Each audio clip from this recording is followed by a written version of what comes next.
Bismillahirrahmanirrahim. Assalamualaikum warahmatullahi wabarakatuh. Perkenalkan, saya Siti Masyaroh dari kelas ASY 20 DHP. Di sini saya akan mempresentasikan proposal penelitian dengan judul Analisis Pengaruh Rasio Keuangan Terhadap Tingkat Bagi Hasil Pembiayaan Mudharabah, Studi Empiris pada Bank Umum Syariah tahun 2019 sampai dengan tahun 2022. Seperti yang kita ketahui, bank merupakan lembaga yang kegiatan operasionalnya bergerak di bidang pengelolaan keuangan. Menurut Kasmir, bank merupakan lembaga yang melakukan kegiatan penghimpunan dana dari masyarakat dalam bentuk simpanan dan kemudian menyalurkannya kembali kepada masyarakat serta melakukan jasa-jasa lainnya. Bank memiliki peran sebagai lembaga intermediasi, yaitu lembaga yang berfungsi sebagai media yang mengalihkan dana dari nasabah penabung kepada nasabah peminjam. Perkembangan perbankan di Indonesia dimulai dengan berlakunya Undang-Undang Nomor 7 Tahun 1992 tentang perbankan yang kemudian berubah menjadi Undang-Undang Nomor 10 Tahun 1998, di mana di dalam undang-undang tersebut disebutkan bahwa perbankan itu mengakui adanya bank konvensional dan bank syariah. Perbankan syariah sendiri di Indonesia itu mengalami pertumbuhan yang semakin meningkat setiap tahunnya. Hal ini dikarenakan mayoritas penduduk Indonesia merupakan Muslim dan kesadaran akan pentingnya ekonomi syariah mulai berkembang di masyarakat Indonesia. Pada tahun 2022, menurut data dari OJK menyebutkan bahwa total bank umum syariah dan unit-unit syariah di Indonesia mencapai 2.255 unit yang tersebar di hampir seluruh wilayah Indonesia.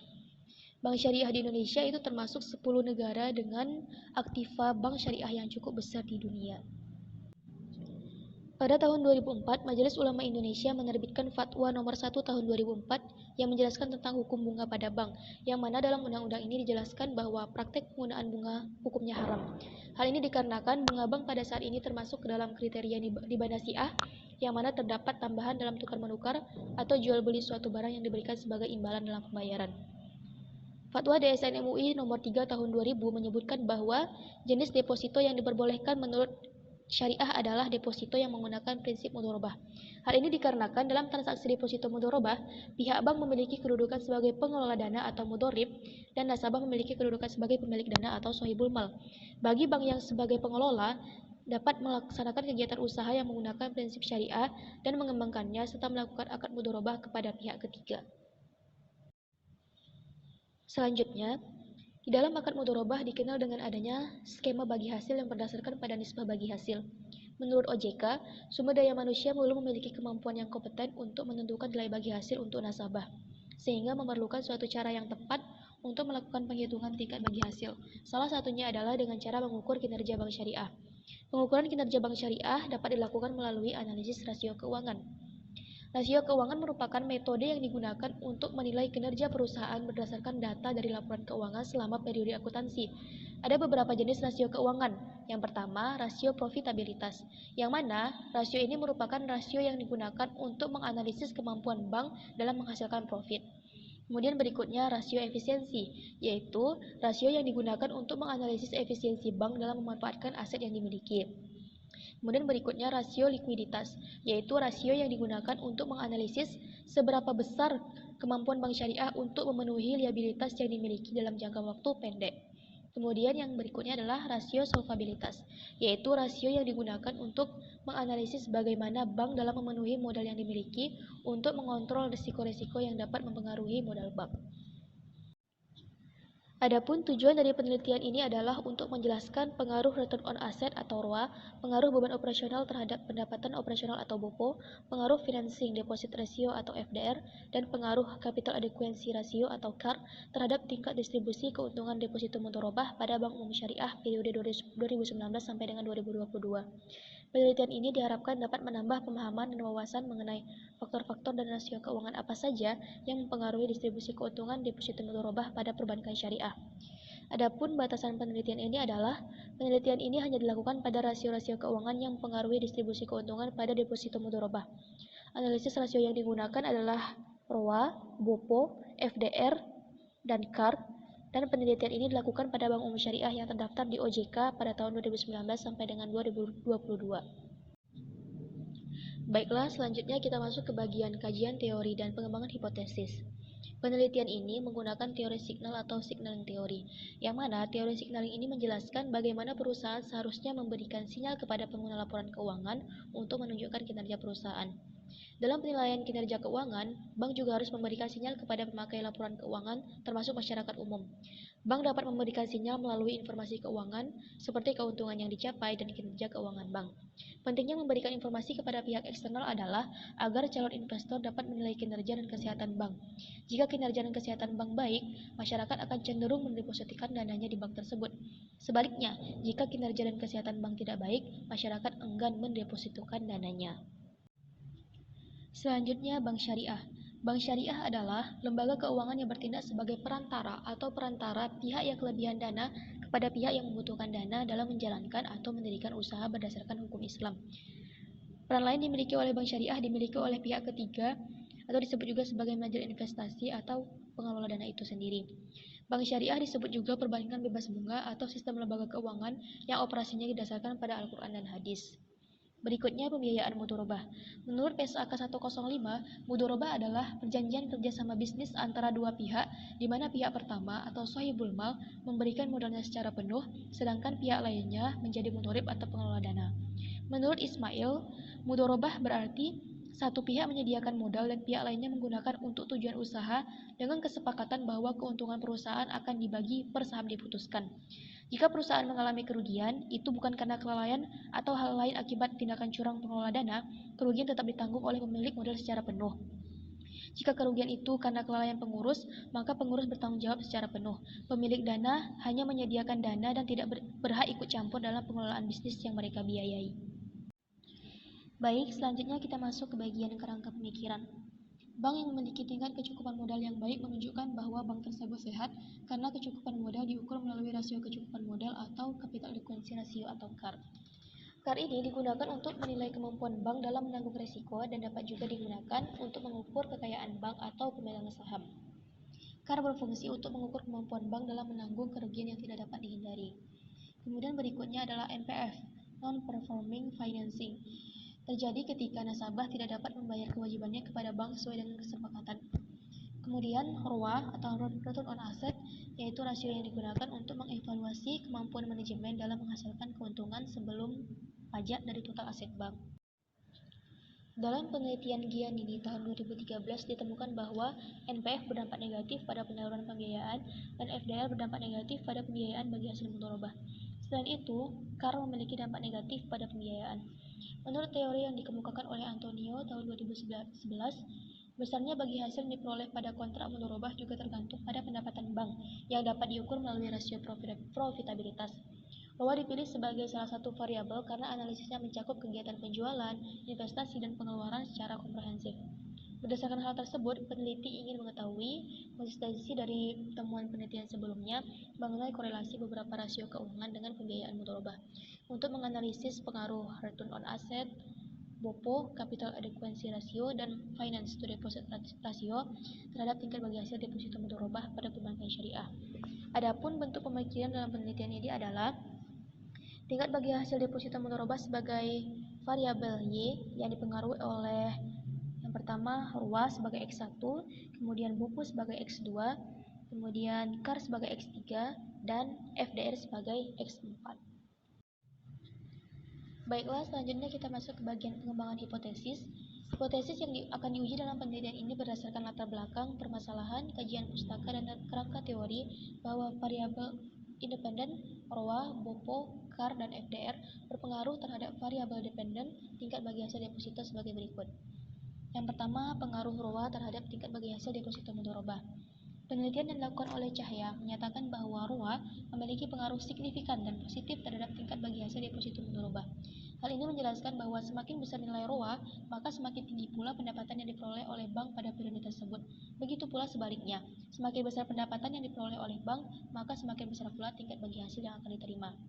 Begitu pula penelitian yang dilakukan oleh Sulfiani dan Mais tahun 2019 menyatakan bahwa ROA secara parsial memiliki pengaruh terhadap tingkat bagi hasil deposito mudharabah pada Bank Umum Syariah di Indonesia tahun 2012 sampai dengan 2016. Hal ini menunjukkan bahwa besar kecilnya ROA memiliki dampak yang cukup signifikan pada besar kecilnya tingkat bagi hasil deposito mudharabah Bank Syariah. Nah, berdasarkan uraian tersebut, maka hipotesis alternatif yang dapat disusun yaitu H1, ROA berpengaruh positif dan signifikan terhadap tingkat bagi hasil deposito mudharabah. Kemudian yang kedua, pengaruh beban operasional dan pendapatan operasional atau BOPO terhadap tingkat bagi hasil deposito mudharabah. Salah satu indikator yang digunakan untuk mengukur efisiensi bank adalah rasio BOPO yang menghitung perbandingan antara beban operasional dan pendapatan operasional.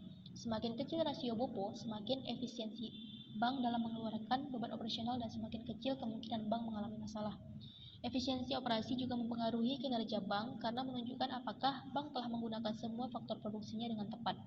Dalam konteks bank syariah, efisiensi produksi terlihat dari kemampuan bank dalam memberikan investasi pembiayaan dengan biaya yang rendah untuk menghasilkan pendapatan yang tinggi. BOPO menurun jika biaya operasional menurun, sementara pendapatan operasional tetap, atau jika biaya operasional tetap sementara pendapatan operasional meningkat. Semakin rendah rasio BOPO, semakin efisiensi bank dalam memberikan investasi pembiayaan dengan biaya rendah untuk menghasilkan pendapatan yang tinggi. Dalam hal BOPO menurun, pendapatan bank meningkat dan tingkat bagi hasil yang diterima oleh nasabah juga meningkat. Oleh karena itu, semakin rendah rasio BOPO, semakin tinggi tingkat bagi hasil yang diterima oleh nasabah. Maka, hipotesis yang kedua yaitu H2, BOPO berpengaruh positif terhadap tingkat bagi hasil deposito mudharabah. Selanjutnya, yang ketiga, pengaruh capital adequacy ratio atau CAR terhadap tingkat bagi hasil deposito mudharabah. CAR berpengaruh positif terhadap tingkat bagi hasil deposito mudharabah. Kekayaan sebuah bank terdiri dari aktiva lancar dan aktiva tetap yang menjadi jaminan solvabilitas bank. Sedangkan dana atau modal bank digunakan untuk modal kerja dan menjamin likuiditas bank tersebut. Dana bank adalah sejumlah dana yang dimiliki dan dikuasai oleh bank dalam aktivitas operasionalnya. Modal ini juga terkait dengan kegiatan perbankan dalam menjalankan fungsi sebagai lembaga perantara atas dana yang diterima oleh nasabah. Dengan menjaga modal, bank dapat memperoleh kepercayaan dari masyarakat yang sangat penting karena dengan cara tersebut, bank dapat mengumpulkan dana untuk keperluan operasional selanjutnya. Hal ini dipengaruhi oleh konsistensi perusahaan yang menerapkan model agensi teori bahwa capital adequacy ratio mempengaruhi tingkat bagi hasil deposito mudharabah. Sehingga hipotesis yang ketiga yaitu H3, CAR berpengaruh positif terhadap tingkat bagi hasil deposito mudharabah. Yang keempat yaitu pengaruh FDR terhadap tingkat bagi hasil deposito mudharabah. Rasio FDR ini digunakan untuk membandingkan jumlah pembiayaan yang diberikan oleh bank dengan dana masyarakat dan modal sendiri yang digunakan. Menurut hasil penelitian yang dilakukan oleh Rizky Amalia, FDR itu memiliki pengaruh pada tingkat bagi hasil deposito mudharabah. Hal ini dikarenakan pertimbangan bank dalam menyalurkan pembiayaan kepada masyarakat, di mana bank harus memperhitungkan dana pihak ketiga. Bank tidak dapat menyalurkan kembali dana pihak ketiga sebagai pembiayaan hanya untuk mencari keuntungan, tetapi juga harus mempertimbangkan kemampuan untuk mengembalikan utang jangka pendek jika sewaktu-waktu nasabah menarik dananya. Dalam perspektif teori signaling, informasi mengenai FDR akan dianggap sebagai penilaian kinerja manajemen dana sebuah bank oleh pihak luar atau calon nasabah. Semakin tinggi tingkat FDR suatu bank syariah, semakin baik gambaran bank dalam menjalankan fungsi intermediasi keuangan. Dengan menjalankan fungsinya ini, pendapatan dari pembiayaan disalurkan meningkat, sehingga tingkat bagi hasil yang diberikan juga meningkat. Sehingga hipotesis yang keempat yaitu H4, FDR berpengaruh positif terhadap tingkat bagi hasil deposito mudharabah. Selanjutnya kita masuk ke bagian metode penelitian. Metode yang digunakan dalam penelitian ini adalah penelitian kuantitatif asosiatif. Penelitian kuantitatif melibatkan penggunaan data berupa angka yang dianalisis menggunakan metode statistik untuk menjawab pertanyaan penelitian atau hipotesis yang spesifik serta untuk melakukan prediksi terhadap variabel tertentu. Di sisi lain, penelitian asosiatif bertujuan untuk mengetahui pengaruh atau hubungan antara dua variabel atau lebih. Metode ini memiliki tingkat kompleksitas yang lebih tinggi dibandingkan dengan penelitian deskriptif dan komparatif, karena penelitian ini dapat digunakan untuk membangun teori yang menjelaskan, meramalkan, dan mengontrol suatu fenomena. Dalam penelitian ini, data yang digunakan diperoleh dari sumber data sekunder. Data sekunder umumnya telah dikumpulkan oleh lembaga pengumpul data dan diterbitkan untuk digunakan oleh publik. Sumber data yang digunakan dalam penelitian ini adalah bank syariah di Indonesia yang terdaftar di Otoritas Jasa Keuangan. Populasi dalam penelitian ini mencakup seluruh bank umum syariah di Indonesia pada periode 2019 sampai dengan 2022. Sampel dalam penelitian ini diambil dengan menggunakan metode non-probability sampling dengan teknik purpose sampling. Metode ini memilih sampel yang sesuai dengan tujuan penelitian yang telah ditentukan dengan mempertimbangkan laporan keuangan tahunan dari Bank Umum Syariah di Indonesia. Beberapa pertimbangan yang digunakan sebagai penentu sampel adalah sebagai berikut. Yang pertama, Bank Umum Syariah yang terdaftar di Bank Indonesia. Kemudian yang kedua, bank yang termasuk dalam kategori bank umum syariah di Indonesia dan memiliki laporan keuangan yang lengkap serta telah dipublikasikan dalam rentang tahun 2019 sampai dengan 2022. Kemudian yang ketiga, bank yang memiliki pembiayaan mudharabah yang terdokumentasikan secara lengkap di Bank Umum Syariah di Indonesia dalam rentang tahun 2019 sampai dengan 2022. Selanjutnya, teknik pengumpulan data. Dalam penelitian ini, teknik pengumpulan data yang digunakan adalah metode dokumentasi yang melibatkan pengumpulan, pencatatan, dan penelaahan data sekunder. Data sekunder yang dikaji berasal dari laporan keuangan Bank Umum Syariah di Indonesia yang dipublikasikan pada periode 2019 sampai dengan 2022. Sumber data ini diperoleh melalui website resmi OJK di www.ojk.go.id. Selanjutnya masuk ke bagian teknik analisis data. Dalam penelitian ini dilakukan penggunaan teknik analisis regresi linier berganda untuk memperoleh gambaran komprehensif mengenai hubungan antara berbagai variabel. Selain itu, dilakukan uji hipotesis menggunakan uji statistik T untuk menguji koefisien regresi parsial dan uji F statistik untuk menguji signifikansi secara bersamaan dengan tingkat signifikansi 5%.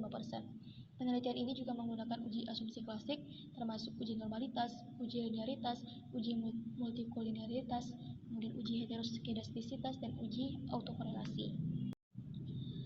Model regresi yang digunakan dalam penelitian ini dapat dirumuskan sebagai berikut.